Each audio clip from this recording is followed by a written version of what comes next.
Hello बच्चों, अब हम लोग आज फिर से आ गए हैं अपनी क्लास में। हम लोग साइंस एनसीईआरटी क्लास 8 का पहला अध्याय पढ़ रहे थे।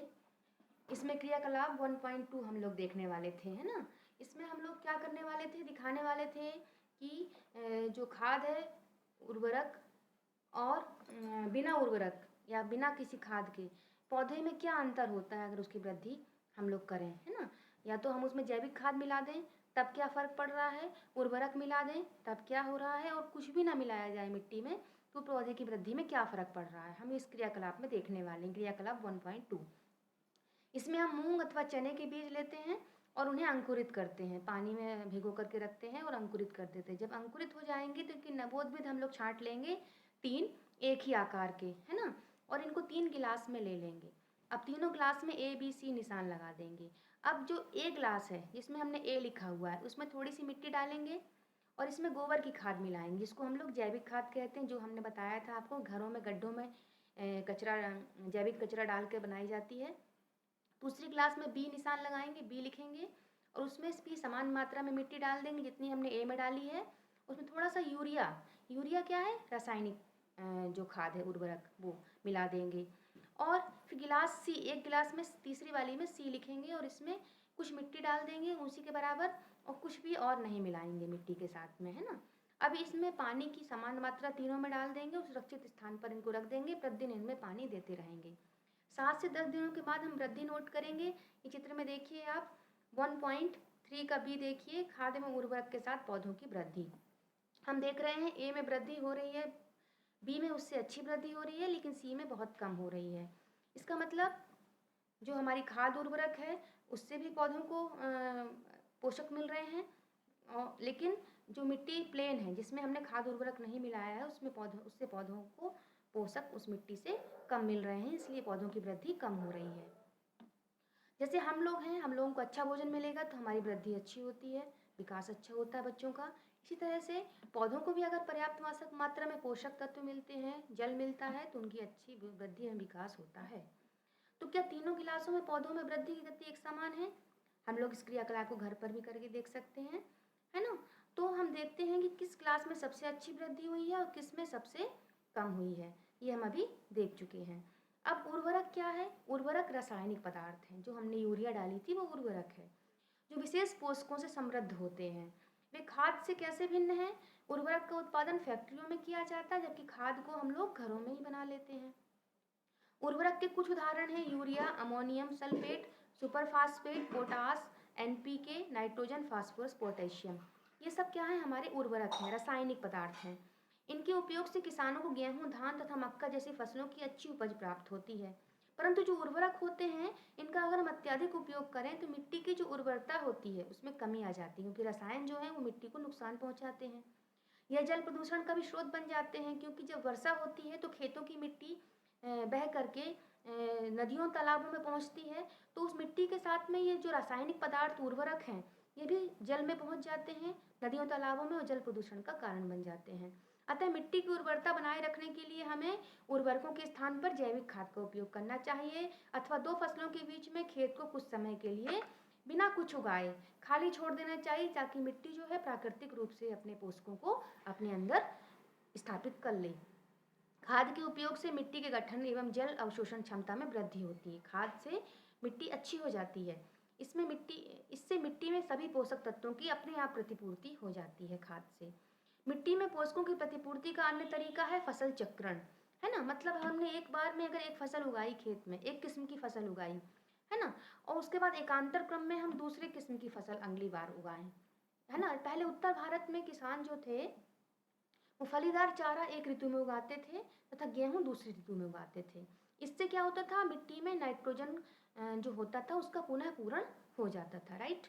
किसानों को इस पद्धति को अपनाने के लिए प्रोत्साहित किया जाता है। पिछली कक्षाओं में आपने पढ़ा है राइजोबियम बैक्टीरिया के बारे में, सूक्ष्म जीवों में, है ना।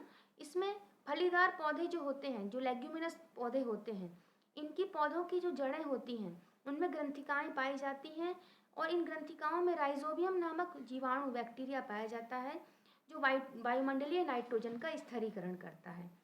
इसीलिए फलीदार पौधों को एक चक्र में हम लोग उगाते हैं और दूसरे चक्र में गेहूँ, चना गेहूँ और चावल ये सब उगा सकते हैं ना। चना फलीदार पौधे में आ जाता है। तो इससे क्या होता है, फलीदार पौधों की जो जड़ें होती हैं उसमें राइजोबियम होता है जो प्राकृतिक रूप से वायुमंडलीय नाइट्रोजन का स्थिरीकरण करता है। इससे मिट्टी में नाइट्रोजन की कमी की पूर्ति हो जाती है प्राकृतिक रूप से। अब उर्वरक एवं खाद में क्या अंतर है देखते हैं सारणी 1.1 में। उर्वरक क्या है, ये अकार्बनिक लवण है ना, ये कार्बनिक नहीं है। जबकि खाद जो है ये प्राकृतिक पदार्थ है जो गोबर, मानव अवशिष्ट, पौधों के अवशेष के विघटन से प्राप्त होता है। उर्वरक का उत्पादन फैक्ट्रियों में होता है जबकि खाद खेतों में बनाई जाती है, घरों के पीछे गड्ढों में भी बनाते हैं लोग।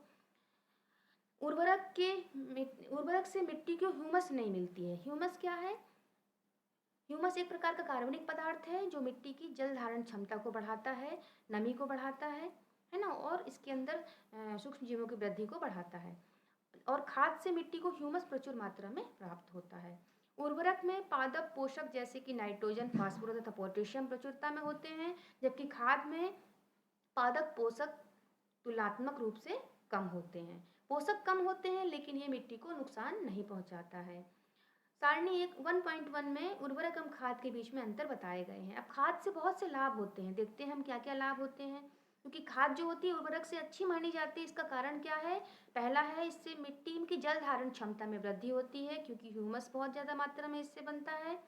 इससे मिट्टी भुरभुरी एवं सरंध्र हो जाती है जिसके कारण गैस विनिमय सरलता से होता है। भुरभुरी मिट्टी में गैस जो वायु है वो आसानी से मिट्टी के अंदर बाहर जा सकती है। इससे मित्र जीवाणुओं की संख्या में वृद्धि हो जाती है। इस जैविक खाद से मिट्टी का गठन सुधर जाता है। अब इसके बाद आते हैं हम लोग सिंचाई पर। 1.6 सिंचाई है। जीवित रहने के लिए प्रत्येक जीव को जल की आवश्यकता होती है, जैसे हम लोगों को भी है वैसे ही पौधों को भी। पौधों के फूल, फल एवं बीज की वृद्धि एवं परिवर्धन के लिए जल का विशेष महत्व है। पौधों की जड़ों द्वारा जल का अवशोषण होता है। जब पौधों की जो जड़ें होती जब जल को अवशोषित करती तो साथ में खनिज और उर्वरकों को भी सोख लेती हैं, अवशोषण कर लेती हैं। और पौधों में लगभग 90% तक जल होता है। जल आवश्यक है क्योंकि बीजों का जो अंकुरण होता है वो शुष्क स्थिति में नहीं होता है। बीजों को अंकुरित होने के लिए नमी की आवश्यकता होती है। जल में घुले हुए पोषक का स्थानांतरण पौधे के प्रत्येक भाग में होता है ना। जल में जब घुल जाता है पोषक पदार्थ जो खाद उर्वरक के द्वारा हमने दिया है, इसका स्थानांतरण पौधे के विभिन्न भागों में जल में घुले हुए के होने के कारण होता है। क्योंकि सूखा नहीं ग्रहण कर सकते इन पोषकों को पौधे, है ना, जल में घुला हुआ द्रवित रूप में अवशोषित कर लेते हैं। यह फसल की पाले एवं गर्म हवा से रक्षा करता है। जल स्वस्थ फसल वृद्धि के लिए मिट्टी की नमी को बनाए रखने के लिए खेतों में नियमित रूप से जल देना आवश्यक होता है। सिंचाई क्या है, विभिन्न अंतराल पर खेत में जल देना सिंचाई कहलाता है। यही है सिंचाई, मतलब एक निश्चित समय अंतराल पर खेतों को उसमें जो फसल है उसकी आवश्यकता के अनुसार जल देना सिंचाई कहलाता है। सिंचाई का समय एवं बारंबारता फसलों, मिट्टी एवं ऋतु में भिन्न होता है ना। जैसे वर्षा ऋतु है तो हम नहीं जल देंगे, सिंचाई कम करेंगे। ग्रीष्म ऋतु है, गर्मी है तो पानी अपेक्षाकृत हम बार बार देंगे, बारंबारता अधिक होगी। ऐसा क्यों होता है, क्या यह मिट्टी एवं पत्तियों में से जल वाष्पन की दर अधिक होने से होता है। गर्मी में क्या है, मिट्टी से पानी भाप बन के उड़ जाता है, पत्तियों से ज़्यादा जल वाष्प बन के उड़ता है तो मिट्टी भी सूखती है, पौधे भी सूखते हैं। इसलिए ग्रीष्म ऋतु में हमको अधिक सिंचाई करनी पड़ती है ना। अब सिंचाई के स्रोत क्या क्या हैं, कुएं, जलकूप, तालाब, झील, नदियाँ, बांध एवं नहर इत्यादि जल के स्रोत हो सकते हैं। अब हम लोग अपने नेक्स्ट वीडियो में पढ़ेंगे सिंचाई के पारंपरिक तरीकों के बारे में। आज के लिए इतना ही बच्चों, धन्यवाद।